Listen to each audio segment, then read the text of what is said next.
So இந்த நவராத்திரிக்கு உங்களுக்கு நான் வந்து ஒரு ஈஸியாட்டு 3 இன்க்ரீடியன்ட்ஸ் சொல்லப்போனால் நெய்யையும் சேர்த்து ஸோ 3 இன்க்ரீடியன்ட்ஸ் வச்சு பண்ணக்கூடிய ஒரு சூப்பரான ஒரு கோகோனட் லட்டு எப்படி பண்ணுறதுன்னு காணிக்கிறேன்.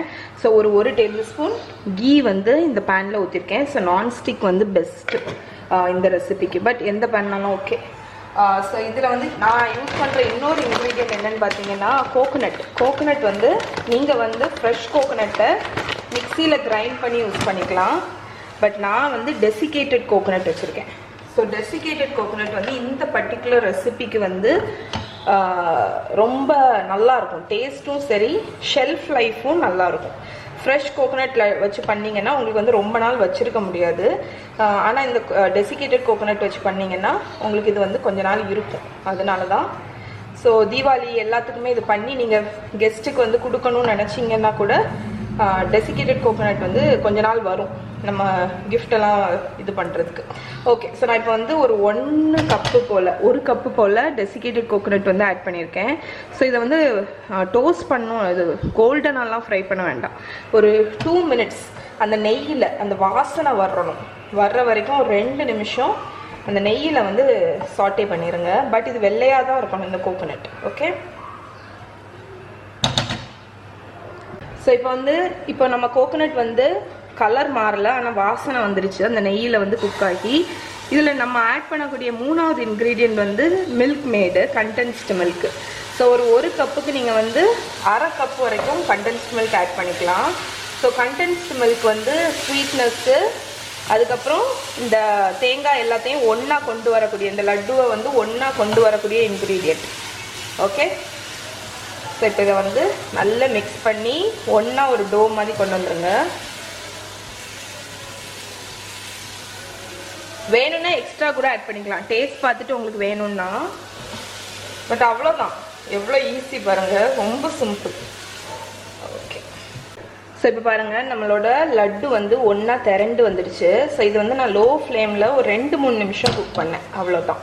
ஸோ இந்த லட்டு அப்படி தான், நீங்கள் ரொம்ப நேரம் குக் பண்ணணுன்னு அவசியம் இல்லை. மேக்ஸிமம் 3 to 4 மினிட்ஸ் அதை நல்லா அப்படி ஒன்றா கொண்டு வந்து கொஞ்ச நேரம் ஒரு அந்த மில்க் மேட் வந்து உங்களுக்கு கொஞ்சம் ரன்னியாக இருக்கும்ல, அது கொஞ்சம் கட்டியாகி அதோட வாசனை எல்லாமே ஒன்றா ஆகிற வரைக்கும்.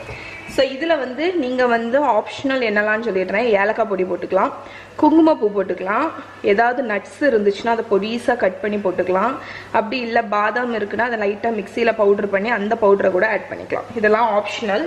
பட் நான் இன்றைக்கி 3 இன்க்ரீடியன்ட் வச்சு பண்ணுறேன்னு சொன்னதுனால ஜஸ்ட் 3 இன்க்ரீடியன்ட்ஸ். ஓகே, பாருங்கள் நல்ல சுருண்டு திரண்டு வந்தாச்சு. இந்த டைமில் நம்ம இதை வந்து ஆஃப் பண்ணிவிட்டு வெளியே எடுத்துடலாம். ஸோ இப்போ நான் லட்டை வந்து எடுத்துட்டேன் அந்த மிக்சரை. இப்போ கையில் லைட்டாக நெய் தடவிட்டு இந்த சின்ன சின்ன உருண்டையாக எடுத்து நல்லா ரோல் பண்ணிக்கோங்க இந்த மாதிரி. ஓகே, ரோல் பண்ணிவிட்டு நான் இங்கே பிளேட்டில் என்ன வச்சுருக்கேன்னு பார்த்தீங்கன்னா டெசிகேட்டட் கோகோனட் வச்சுருக்கேன். ஸோ அதில் வந்து இப்படி ரோல் பண்ணிடுங்க. ஓகே, அவ்வளோதான் நம்மளோட சூப்பரான கோகோனட். ஃபோக்கஸ் ஆகு. ஸோ சூப்பரான coconut laddu, 3 ingredient coconut laddu ready ஆயிடுச்சு. ஸோ இதை ஃபுல்லாக உருட்டிட்டு காணிக்கிறேன் உங்களுக்கு.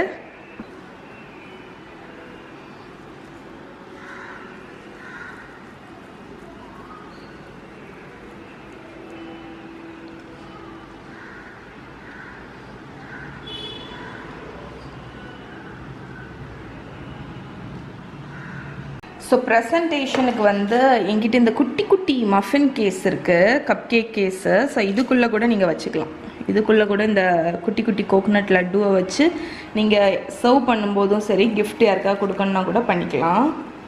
ஸோ இது வந்து ஒரு சின்ன ஐடியா உங்களுக்கு. இது வந்து மினி மஃபின் கேஸுன்னு கிடைக்கும் உங்களுக்கு. ஸோ இங்கே பாருங்கள் நம்மளோட லட்டு வந்து ரெடி ஆயிடுச்சு.